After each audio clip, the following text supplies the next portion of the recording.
These are not the same Milwaukee Bucks, and in this video, I'm going to give you 6 clear reasons as to why I believe they're one of the most underrated teams coming into this NBA season. Starting off at Chapter 1, the new identity. Like any major sports league, the NBA is a copycat league. Whatever style the best teams are having success with, you can almost guarantee other teams are going to look to replicate it in some way. And that's exactly what we're seeing from Milwaukee this season. The Bucks have taken a ton of inspiration, clearly from the Indiana Pacers, a team that shocked everybody last season with just how efficient their up-tempo offense and in-your-face defensive system really was. From everything we've been hearing out of the Bucks training camp, it seems like Milwaukee is completely overhauling the way they want to play. They're going faster, playing freer, and building their system entirely around Giannis as the main engine, letting him get out and run as much as humanly possible. Now, Miles Turner actually touched on this during camp, saying that not every team can just copy Indiana's style and expect it to instantly work, but he believes Milwaukee can, and the reason why is because of all of the elite shooters that are on the roster. Last season, the Bucks actually ranked first in the entire league for three-point shooting percentage, and when you look at the shooters that they have, AJ Green,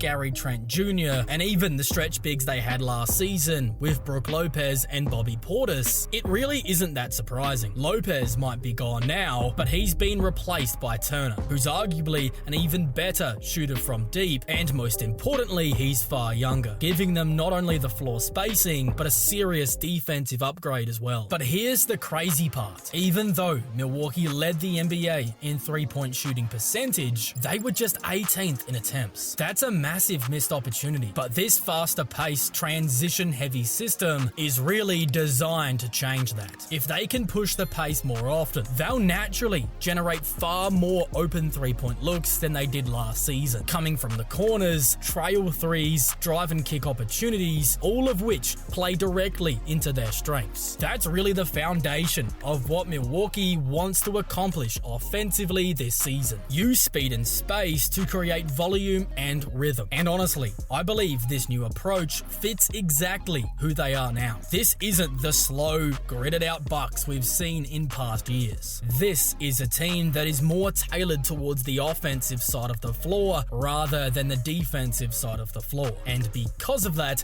they need to utilize what they have. Coming into this season, Giannis was asked during media day how he's feeling coming into camp, and he didn't even hesitate, responding by saying his confidence is at an all-time high. That is a massive statement, especially considering how much the national media has been playing down Milwaukee's potential. But the thing is, the national media really doesn't understand just how good the guys on Milwaukee's bench really are going to be this season. But Giannis does. He's been working with them every day, and he's now getting to see just what they're capable of. And he knows just how dangerous this group can be when everybody's on the same page. Now, let's get into Chapter 2, Giannis the Point God. This season, Giannis is going to be the primary ball handler of the Milwaukee Bucks. The entire offensive game plan is being built around him, getting out and running with the ball in his hands, forcing defenses to scramble, and surrounding him with shooters wherever he looks. The goal is simple: make opposing teams choose between stopping Giannis at the rim or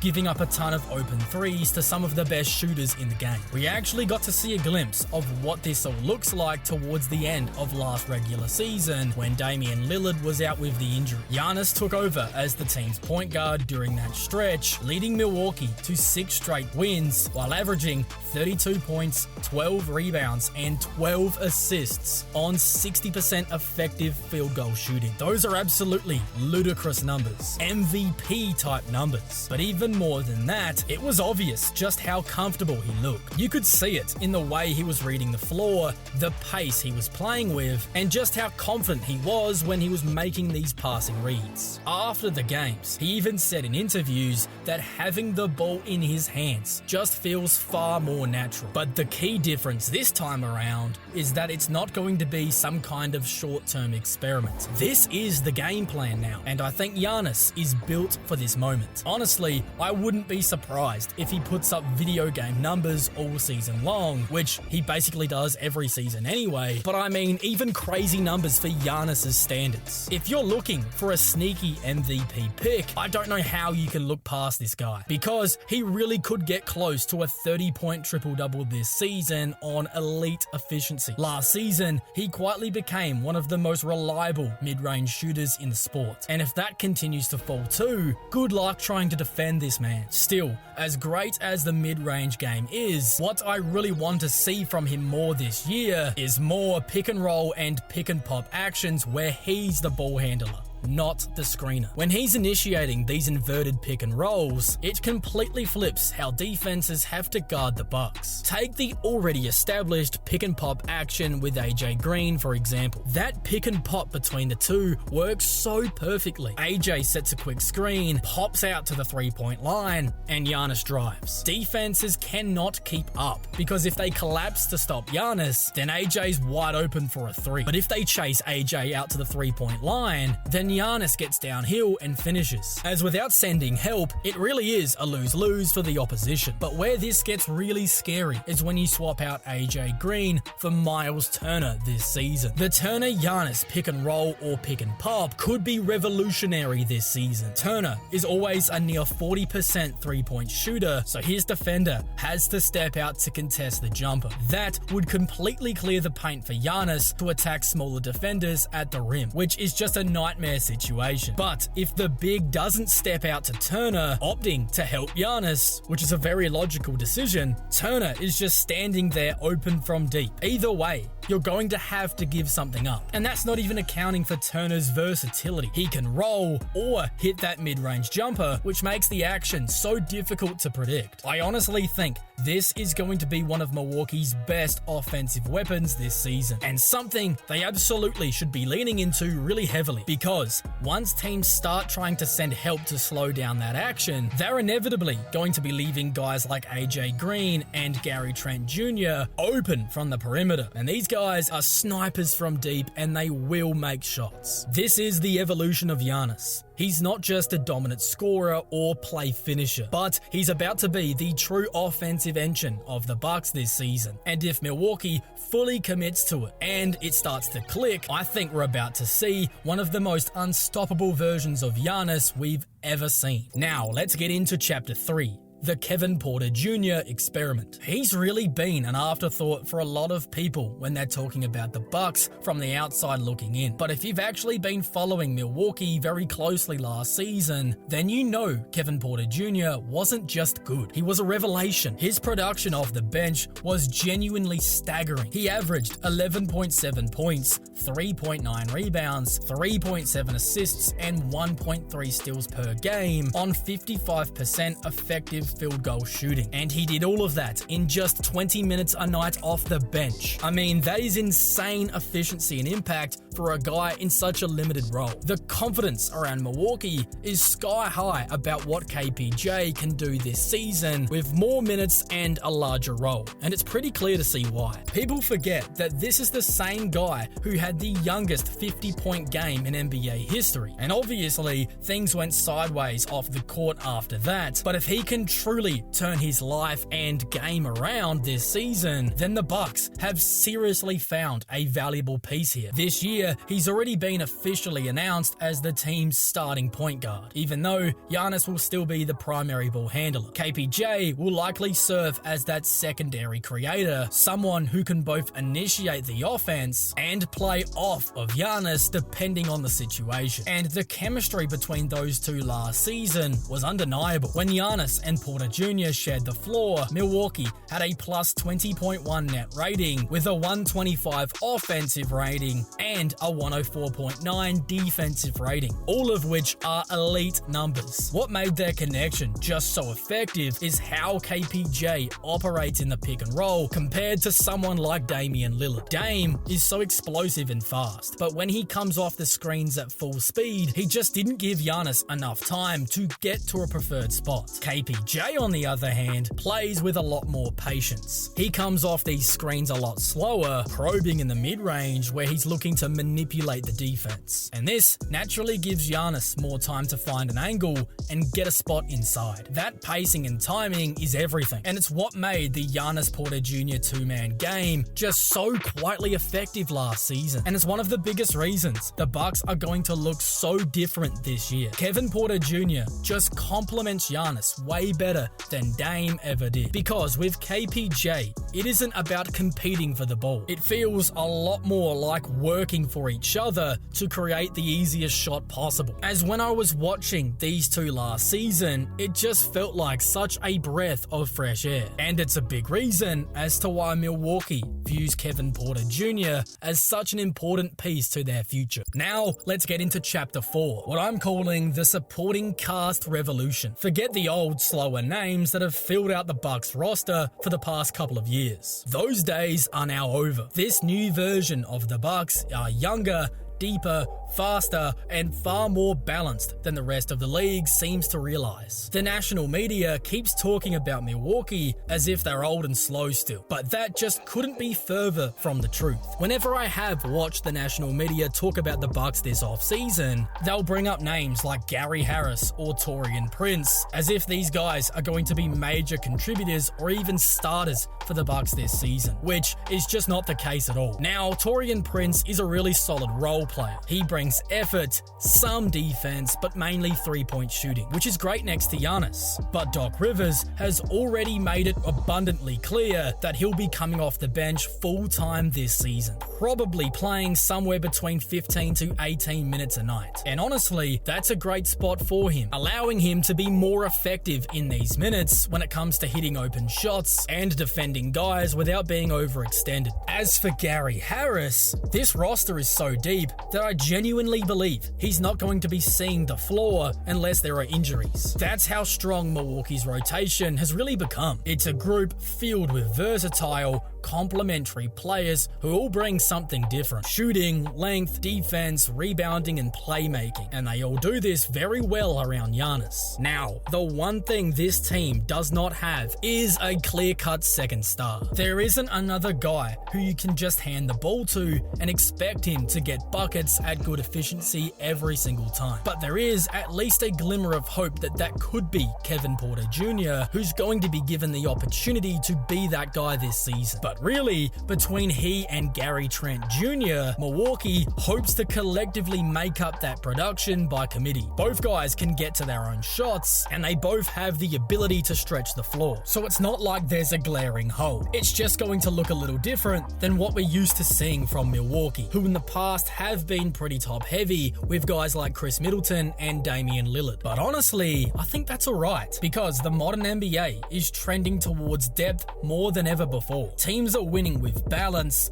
versatility, and adaptability, and Milwaukee suddenly has all three. This roster is a lot deeper than people think, and that depth is probably the biggest reason as to why they're so underrated coming into this season. Now, let's get into Chapter 5. Who actually fits? It's one thing to have a deep roster of guys who can all play good NBA minutes, but not everybody is going to be a perfect fit alongside of Giannis. That's why it's crucial that Doc Rivers figures out the right combinations and builds a roster that can really complement this group. If he gets the balance right, I genuinely believe the Bucks could go a long way this season. The first change that absolutely has to be made for Milwaukee to be a real threat is taking Kyle Kuzma out of the starting lineup. He is far better suited playing at the 4 rather than the 3. And the 3 is what he was stuck doing last season. The reason is pretty simple: three-point shooting. Kuzma shot beneath 30% from deep last year, and when he's out on the wing, it just kills the team's spacing and overall flow. But when he's at the 4 in bench lineups, he can attack slower defenders off the dribble, get to the rim, and even run in transition. All of the things that he does well. well. The issue,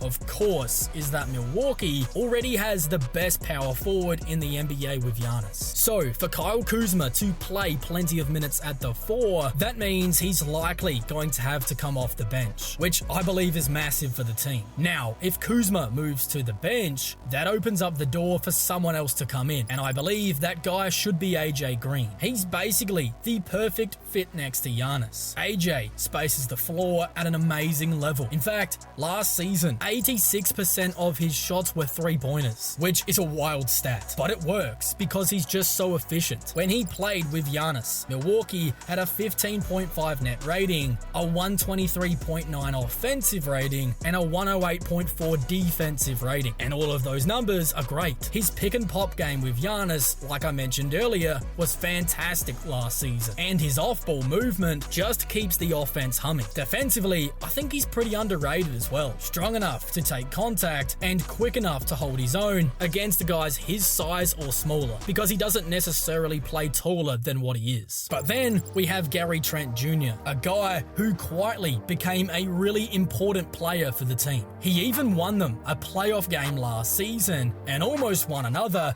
if it wasn't for a couple of late turnovers. There's about a 90% chance that he starts at the 2 next season, and rightfully so. He's an excellent 3-point shooter, which instantly makes him a great fit next to Giannis. But what stands out even more is the defense. He plays with real energy on that side of the floor, gets himself into passing lanes, and racks up a ton of steals, actually leading the postseason in steals per game last season. In an up-tempo system, I think he's going to thrive, catching those quick kick-out threes on the wings and in transition, where he's at his most dangerous. Then finally, the next piece that I think is going to be really important this year is Ryan Rollins, a guy who always seems to deliver when given the chance. Whenever Damian Lillard had to miss time last season, Ryan Rollins was the guy coming in and starting at the point guard spot. And while that isn't going to happen this season with KPJ getting the nod, he's proven that he can be a difference maker in limited minutes. He even earned himself his first fully guaranteed contract after starting on a 2-way deal. A real feel-good story. But he wasn't just given that opportunity, because when he shared the floor with Giannis, he was again really good, as Milwaukee had a plus 6.8 net rating, a really strong 127.6 offensive rating, which shows how effective he can be in rhythm and how improved he was as a 3-point shooter last season as well. But defensively, the numbers weren't great. A 120.4 defensive rating. But the good thing is the tools are there on that side of the floor. He's a 6'3" guard with a near 7-foot wingspan, which gives him amazing defensive upside on the perimeter. For Rollins, it is more on the mental side of things, just getting a better understanding of the team's schemes defensively. But if Rollins can improve those areas of his game, he could absolutely become another major piece for Milwaukee to move forward with. But now, let's get into Chapter 6, the front court of the future. It's honestly such an exciting front court coming into this season in Milwaukee. Giannis and Miles Turner, two guys who just so clearly will complement each other on the court. As I mentioned earlier, the potential pick and roll or pick and pop combination between the two is going to be Milwaukee's best offensive asset in this season. And if that chemistry clicks quickly, especially with the faster pace that they're looking to play at, then I believe this team is really going to be able to score. But what's perhaps even better is that scoring won't come at the expense of defense. When you first hear about a Giannis Miles Turner front court, defense is actually what comes to mind first. And this duo should easily make Milwaukee at least a competent 2-way team. They've essentially swapped out Brook Lopez, who's now 37, for a 29-year-old Miles Turner in the prime of his career. And even though they are still locked into paying Damian Lillard over the next 5 years, I genuinely believe it was the right move for the franchise's future, because they really didn't have a better option. This season, we're finally going to see the full payoff of the decision. The Bucks now have the kind of personnel that fits perfectly next to Giannis. Elite shooters across the board, younger and more athletic lineups, real rim protection, and overall speed. And even guys who I didn't mention, like Cole Anthony and Jericho Sims, are going to be real players for the group this season as well. This is a team that's going to get after you on both sides of the floor. Milwaukee are fully embracing the challenge, change. And it's all going to run through what could end up being the best front courts in the entire NBA this season. 4 really talented big men with Giannis, Turner, Bobby Portis, and Jericho Sims. The game plan is now Giannis. The pace is going to be blistering fast, the rotation is deeper, and the system is far more modern than it was in previous seasons. If the new system clicks, I honestly believe Milwaukee's ceiling is a lot higher than people think. The 3 seed in the East is absolutely up for grabs if they can stay healthy and find the rhythm. And once you get to the playoffs and you've got Giannis on your team, you're absolutely a chance to win it. But before anybody can win the championship, the NBA regular season has to play out. And these are 6 key things and storylines that you absolutely need to know about before the 2026 NBA season officially tips off.